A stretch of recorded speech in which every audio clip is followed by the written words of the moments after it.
sunshine. Time to get back to our Herbal 101 series. I've kind of been out of the picture for a while, and I do apologize, but I'm hoping to get back on the ball now. I thought that we would do, and this was actually a request, so today's Herbal 101 I wanted to do on mugwort, and this is what it looks like, or at least what the plant looks like. So here you go.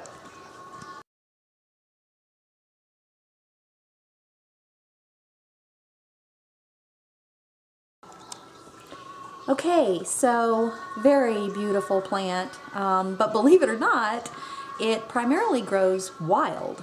So in a lot of places it's considered to be a weed. So anyway, let's go ahead and get started. Let's get you down here to the trusty silver tray, and I will show you what dried mugwort looks like, and then we'll go over the medicinal properties, magical properties, and then a simple oil at the end that, and I'll tell you how you can use it and everything, okay? So let's get you set up. Let's see. Okay. Oh, okay. So here we have our trusty tray. Let's get you in here where you can see just a little bit better.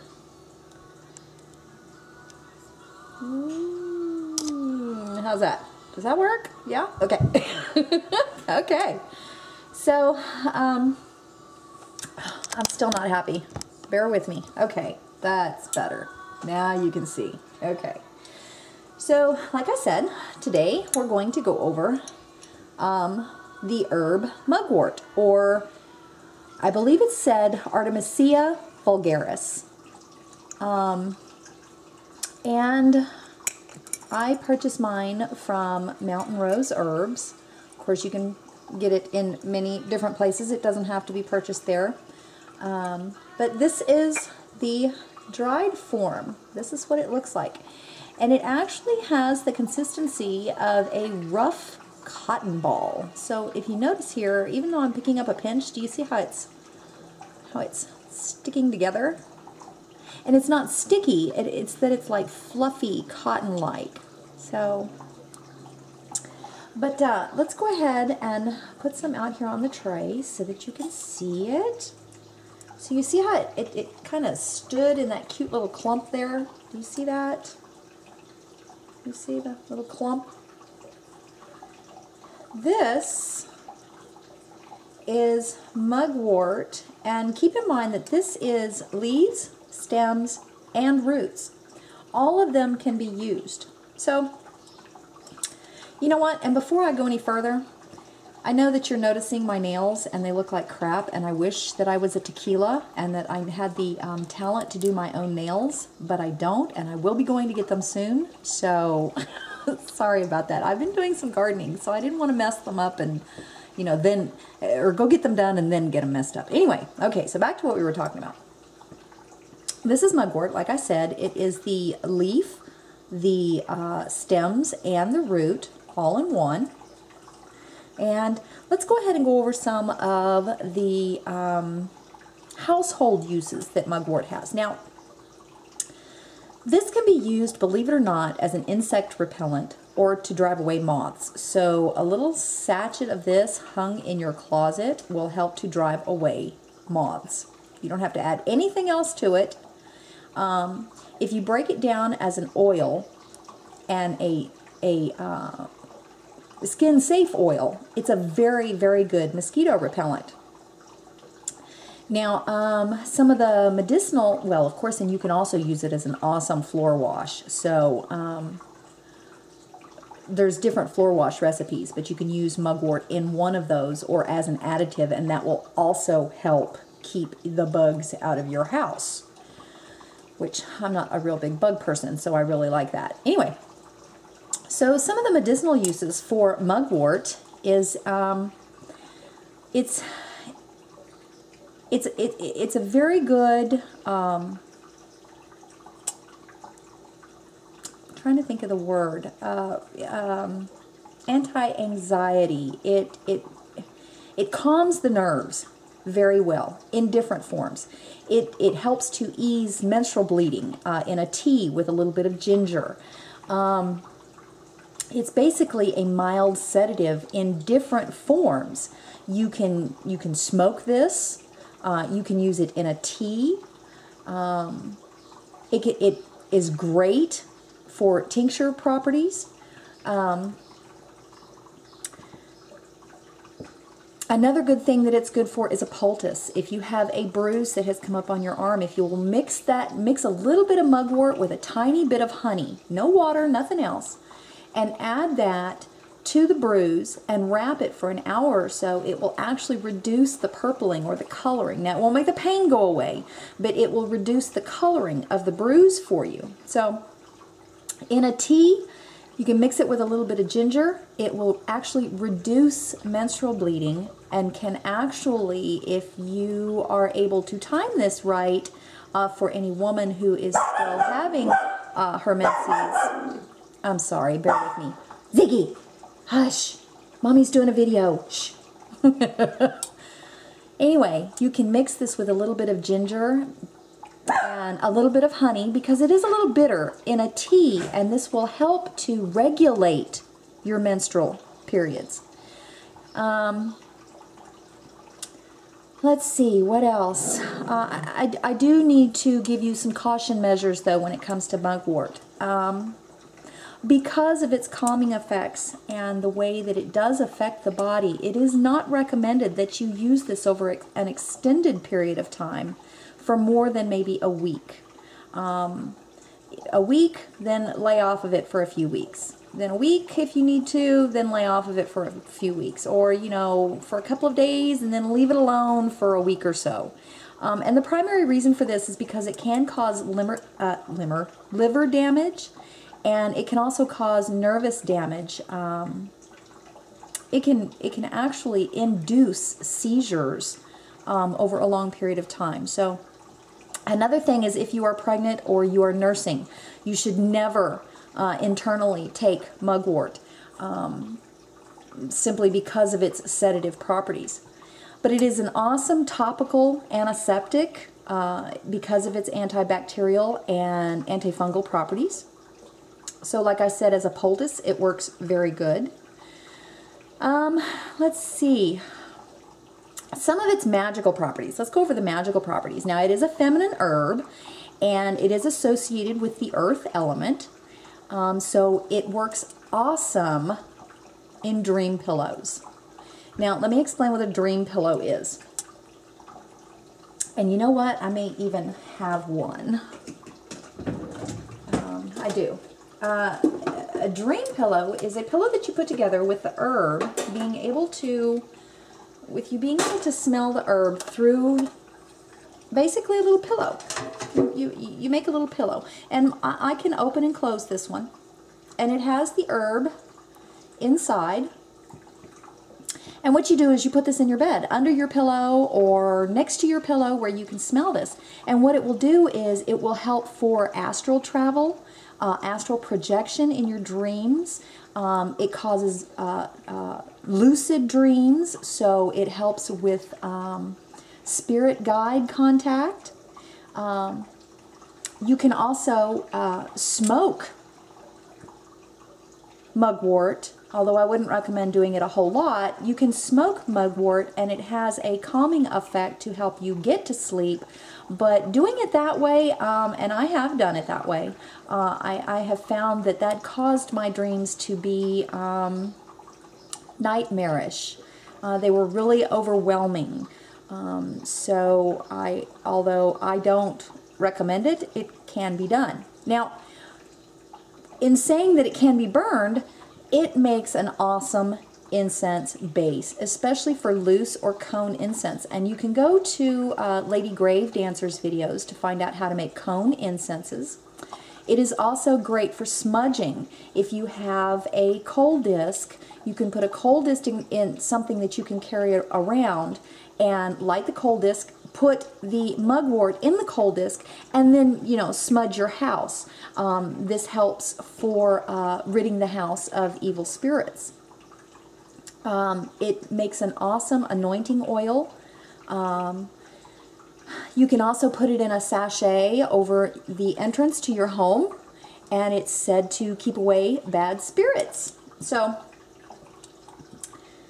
that was just some, I don't know, Book of Shadows information for you, or note information for you. But today, what I'm going to do is, because it does help me in a calming effect, sometimes it can help anxieties. So today what we're going to do is I'm going to show you how to make mugwort oil that you can not only use for anointing candles during rituals for spiritual work, but this oil in particular, I actually dab on my wrists and sometimes behind my ears when I'm leaving the house, because it just helps me keep that calm. Sometimes I can be a little bit high-strung. So this is very, very simple. All you're going to do is take and you don't need a lot of this. I'm going to say that we put out here maybe a fourth of a cup. I want a little bit more than that though. So let's go, I want to say half a cup in a jar, okay? That's maybe half a cup. And you're going to do a little bit more if you have access to fresh mugwort. So, and another thing too, I've heard mugwort called wormwood, and although it's a form of the family of wormwood, mugwort itself is not actually wormwood. It's been called that, but it is not actually wormwood. So keep in mind when somebody's mentioning the actual wormwood herb that, although mugwort has had that nickname, this is not the actual wormwood, the one that is made to make like absinthe, okay? So anyway, so we're going to put about a half a cup. We've got about a half a cup in there. And you need an oil base that is not going to be, doesn't have a real strong scent. Now I have found that extra virgin olive oil has its own scent. So with mugwort, you don't want to overpower the herb. You want a very light, non-colored oil if possible. The best thing that you could use is almond oil. I have found, at least for this particular recipe. The next best thing that I have found has been grapeseed oil. Grapeseed oil does not have a smell. It does not have an overpowering color. It's very clear. So what you're going to do is you're going to pour enough grapeseed, and you have to keep in mind that mugwort is very light. So when you pour it in the jar, notice, let's see here, right off the bat, it floats. It floats. So you're going to have to give it some assistance to get down off into the oil here, because we do want it completely submerged. So we're completely submerging all of the oil. I'll put a little bit more in there. And this is an eyeball thing, you guys. I'm really sorry. I don't have exact measurements. This is you basically want to make a mud. You see that? I've basically made a mud is what I've done. So once you've done that, I'm a very strong believer when it comes to infused oils. Those of you who do your own infused, herbal infused oils know that the best way to infuse an oil is by heat. I do not like using the stove. I just feel like cooking the herb removes something from it. It takes some of the essence away from it, so I don't do that. So what I do is, very strong believer in the sun. It's there, why not use it, right? Plus you're getting the energies of the sun. But before we go to that stage, what I did want to tell you was, since I'm going to use this oil sometimes on myself, I want to give it some sort of a scent. So one of my favorite scents is Lang Lang. This is Lang Lang. This is not essential oil. This is a fragrance oil that is skin safe. And what I do is, because Lang Lang has sensual qualities and speaks to your heart and your spirit, I figure it's a wonderful mix with the mugwort for the properties that I'm looking for. Oh, yes. So you put enough in until you're happy with the smell. Now, mind you, the smell's going to get a little bit stronger with a little bit of time, but that's all. That's all that goes in it. That's all that goes in it. And what you do is you cap this off and you're going to put it in a windowsill. And every now and then you're going to shake it, but you're going to leave it in the windowsill for 6 to 8 weeks. This gives the herbs enough time to infuse with the oil, and the heat from the sun will help that to happen.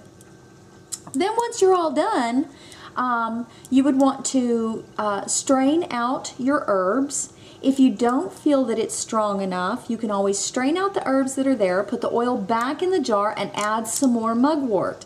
Leave it for another few weeks. This is going to be an intention oil, so you know you're putting your thoughts, you're putting your wants, you're putting your intentions into this oil, and it has to be very personal, especially if you plan on wearing it. But this oil can also be used as a candle anointing oil. It can also be used as a blessing oil around your home.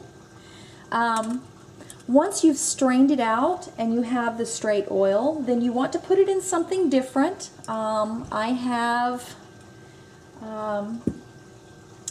the tubes like this that I was so lucky to get from my mother, and I've already started several oils in several of them. Let me show you one. I have a vision oil that I've done with angelica root and amethyst, and I don't want to strain this one. This is a vision oil, and you can see the angelica root in there along with the amethyst, but this is a vision oil for anointing. Anyway, so you want to put your oil in, you want to store it in something and then put it in a dark place. Now, I am planning on also selling this oil, and it will come in little bottles like this. If you're interested, let me know. I don't want to bottle them up until I have actual interest. I don't want the oil setting. I want it to be as fresh as possible if you were to order it from me. And to be honest, right now I don't have any of the particular mugwort oil ready. I used my last little bit the other day. But what I do is I carry my mugwort oil in a little vial like this in my purse, and I use it on myself. And then of course you have little jars like this that you can put it in. But you want to be sure that they are plastic capped so that they don't leak. Okay? Okay. So that, my friends, was our 101 on mugwort. If you have any questions, or if you know that I've left something off, definitely leave a comment, because you know I'm not perfect. I can't remember everything. Other than that, leave me a comment down below. Subscribe if you haven't subscribed. Like this video if you like this video, and I will definitely be trying to put together a couple more here shortly and get back on the ball of the Herbal 101s.